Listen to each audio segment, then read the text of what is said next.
ఏలూరు జిల్లాలో ఏసీబీ వలలో చిక్కాడు Denduluru section AE Mallula Ramesh Babu. Electrical పనులకు సంబంధించిన బిల్లులను ప్రాసెస్ చేయడానికి 50,000 డిమాండ్ చేశాడు. దీంతో electrical contractor T Srinivasarao ACB అధికారులకు ఫిర్యాదు చేశారు. దీంతో రంగంలోకి దిగిన ఏసీబీ అధికారులు లంచం తీసుకుంటుండగా ఏఈ రమేష్ ను రెడ్ హ్యాండెడ్ గా పట్టుకున్నారు.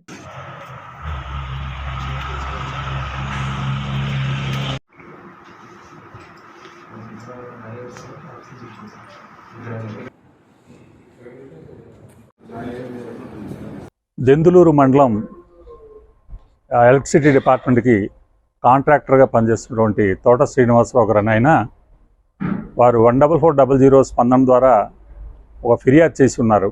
ఆ ఫిర్యాదు ప్రకారం ఏంటంటే వారు ఇక్కడ కాంట్రాక్ట్ వర్క్స్ చేసి బిల్లులు సబ్మిట్ చేసి ఉన్నారు. ఆ బిల్లుల్ని ప్రాసెస్ చేయడానికి దెందులూరు సబ్స్టేషన్ ఏఈ గారు అటువంటి ఎం రమేష్ బాబు గారు ₹1,00,000 దాకా డిమాండ్ చేసి ఉన్నారని చెప్పి వారు కోరి ఉన్నారు, ఫిర్యాదు చేసి ఉన్నారు. దాని మీద మేము జాగ్రత్తగా ఈరోజు ట్రాప్ ఆర్గనైజ్ చేయడం జరిగింది.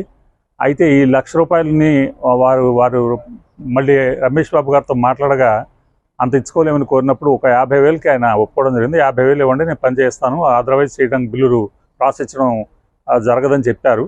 సో ఈరోజు ఆయన 50,000 తీసుకుని వారికి ఇస్తుండగా మేము ఏసీబీ రెడ్ హ్యాండెడ్గా వారిని పట్టుకోవడం జరిగింది. వారిని అరెస్ట్ చేయడం జరుగుతుంది. రేపు ఏసీబీ కోర్టులో వాళ్ళని ప్రొడ్యూస్ చేయడం జరుగుతుంది.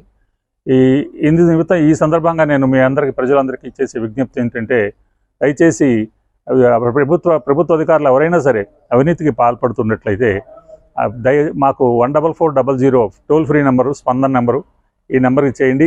ఈ పర్టికులర్ కేసు అలాగే వచ్చింది.